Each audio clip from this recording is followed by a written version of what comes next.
Halo Pak Ade, Halo, ada Des. pertanyaan dari Edition 2108. Oke. Itu pertanyaannya, apa sih perbedaan aerobik, anaerobik dengan HIIT? Oke, baik. Ya, 2108 edition. Baik, pertanyaannya adalah apa bedanya teman-teman antara aerobik, anaerobik, dan HIIT, High Intensity Interval Training. Teman-teman sekalian, ini kita sekarang berbicara sekali lagi ya. Protokol sehat proteksi dari dalam yaitu dengan melakukan aktivitas olahraga. Olahraga terbagi menjadi 3 ya. Kalau olahraga secara umumnya, mungkin kalau saya membuat satu penyederhanaan dulu ya. Teman-teman, kita bisa bagi olahraga itu menjadi 2 bagian besar. Satu yaitu adalah otot rangka. Ya. Yang satu lagi adalah otot jantung. Ya. Nah, kalau otot jantung bisa dilakukan di outdoor, bisa indoor, dan bisa yang terorganisir. Nah, kalau terorganisir ini grup exercise ya teman-teman tahu ya. Kalau indoor dengan alat bantu seperti cross trainer, treadmill, sepeda statis, mungkin rowing atau macam-macam stair climbers dan sebagainya. Kalau outdoor adalah aktivitas yang biasanya mungkin aerobik aktivitas secara umum. Tapi saya akan bahas masalah ini nanti saya masukkan ke sini ya biar teman-teman paham. Sedangkan kalau otot rangka adalah melakukan aktivitas latihan beban. Paham ya teman-teman ya? Dua-duanya otot ini kalau bisa tentu dilatih. Makanya ini disebut dengan namanya dari kata jantung kardiak. Makanya kenapa disebutnya dengan namanya cardio exercise. Ya, kalau otot rangka kita melakukan latihan beban, kasih beban, makanya disebutnya dengan namanya resistensi. Resistance training, ya. Nah, ini hubungannya dengan apa teman-teman sekalian? Kalau otot rangka adalah otot yang paling besar dalam organ tubuh kita itu, organ yang terbesar itu adalah otot rangka. Makanya kenapa termasuk salah satu tempat pembuangan gula terbesar tuh di otot rangka kita. Nanti hubungannya dengan insulin sensitivitas nanti ya. Makanya kenapa kita mesti lakukan aktivitas ini. Disebut otot rangka karena otot dikencangkan yang terangsang kekuatannya adalah rangkanya. Ya, baik. Nah sekarang kita masuk apa sih yang dimaksud dengan aerobik? Bedanya aerobik sama di sini an artinya tidak. Aerobik artinya membutuhkan oksigen. Ya, apa-apa aja. Nah teman-teman tahu lah yang gampang ya. Jogging, sepedaan, goes. Lalu apa lagi? Berenang, lalu apa lagi? Mungkin nggak masuk. Apa coba? Apalagi coba yang dilakukan secara konstan, ya Des ya, dalam waktu yang sedang, tapi nggak terlalu capek. Kalau aerobik itu nggak boleh terlalu capek, jadi di kisarannya kurang lebih 60% daripada MHR. Kalau maksimum heart rate itu, kalau orang itu adalah 220 dikurangi umur ya. Nah, jadi kalau kita cukup 60%-nya aja kira-kira maksimal 80%. Nah, itu yang disebut dengan namanya aerobik aktivitas. Jadi bisa jogging, bisa jalan kaki ya. Bisa naik sepeda, bisa berenang, dan sebagainya lah teman-teman tahu. Ini masuk ke dalam aktivitas namanya aerobik aktivitas ya.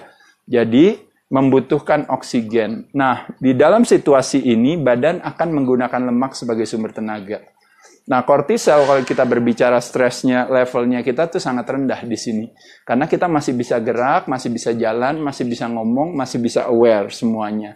Jadi aerobik aktivitas adalah salah satu aktivitas yang sangat baik dilakukan oleh pemula, oleh orang tua, oleh yang jarang olahraga atau yang sering olahraga sekalipun juga adalah aktivitas yang paling bagus. Melatih kekuatan otot jantung. Paham ya? Nah, sekarang kedua.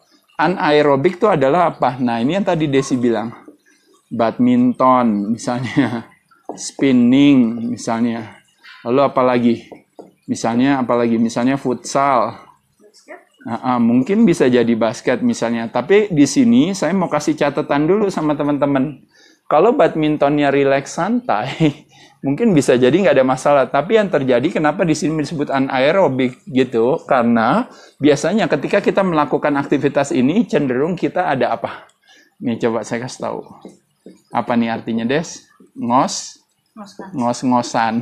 Ya. Nah jadi ngos-ngosan itu adalah ketika akhirnya badan tidak menggunakan oksigen lagi karena udah habis. Makanya kenapa kita kalau main badminton, kalau kita spinning gitu ya, kalau kita melakukan berbagai aktivitas, mungkin futsal, mungkin basket, mungkin apa. Jadi itu tuh sampai capek, sampai lelah.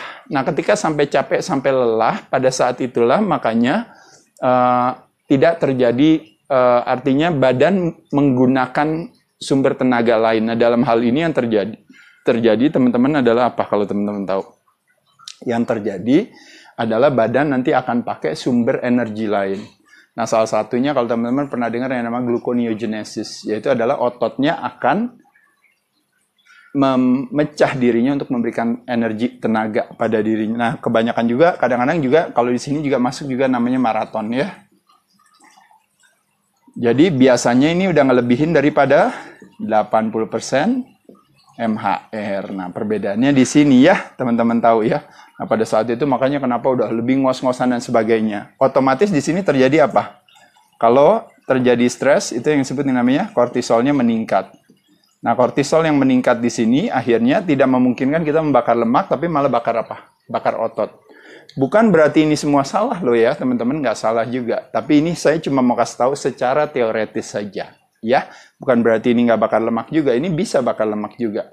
Tapi ini biasanya anaerobik ini dilakukan karena memang for the sake, for the purpose of the game atau permainan itu sendiri. Paham ya, ngerti ya? Jadi kita ngelakuin itu. Dan kedua, biasanya orang yang fit, dia bisa melakukan hal ini. Buat pemula yang kegemukan, overweight, ingin menurunkan berat badan, tentu akan milihnya ke aerobik aktivitas. Yang ketiga yaitu adalah high intensity interval training. Nah, intensity interval training ini sebenarnya kita melihat kata interval di sini ya. Kalau intensitas itu tergantung daripada, kalau intensitasnya di sini adalah yang paling populer adalah latihan beban. Jadi, ngangkat bebannya berat, kelar selesai istirahat lagi. Ngangkat bebannya berat, kelar selesai. Kelebihannya daripada high intensity interval training ini meningkatkan yang namanya human growth hormone kita. Ya, nah human growth hormone nanti berhubungan dengan BMR. Nah, juga di sini dilakukannya dalam waktu yang sangat singkat. Nah, kalau teman-teman lihat ya, jadi sangat singkat sekali. Nah, jadi singkat, istirahat lagi. Ntar lagi baru istirahat lagi. Boleh nggak kalau seandainya saya mau melakukan aktivitas lari tapi high intensity interval training? Boleh, misalnya, contohnya, saya 30 detik larinya cepat, habis itu jalan lagi pelan. Ntar baru lari lagi cepat, baru jalan lagi pelan, itu namanya high intensity interval training. Misalnya saya push up, lalu saya loncat. Push up, saya loncat berpis misalnya, ini masuk juga dalam HIIT juga. Tapi tentu tidak memungkinkan ini untuk dilakukan latihannya yang terlalu lama. Kenapa? Karena kalau terlalu lama, akhirnya munculnya apalagi juga? Kortisol. Jadi mesti hati-hati. Jadi kita mengkombinasikan antara si hormon kortisol sama si human growth hormone ini. Makanya kenapa paling terbaik HIIT itu adalah latihan beban. Karena kita nggak ngos-ngosan, napasnya nggak capek, tapi waktu ngangkat kita optimal. Sehingga kita mengoptimalkan yang namanya production of HGH, mengoptimalkan yang namanya BDNF, mengoptimalkan banyak hal di sini ya. Jadi insulinnya juga lebih sensitif ya ketika kita melakukan berbagai aktivitas ini. Jadi teman-teman sekalian, kombinasi ini adalah memang sebenarnya yang terbaik ya. Tapi teman-teman mesti paham, kalau ini benar for the sake of the game-nya sendiri, kalau teman-temannya fit, silahkan mau lakukan. Buat pemula, buat yang ingin menurunkan berat badan, aerobik aktivitas. HIIT bagi memang kita punya kemampuan itu. Ya. Nah, ketika kita melakukan weights, biasanya kadang-kadang ditutup sama cardio exercise, aerobik aktivitas. Jadi setelah menggunakan gula sebagai sumber tenaga, kita pakai lemak sebagai sumber tenaga karena gulanya habis pada saat kita melakukan ini. Ini bisa juga divariasikan. Kurang lebih begitu, Edition. Semoga bermanfaat. Ya, nanti disambung lagi ya.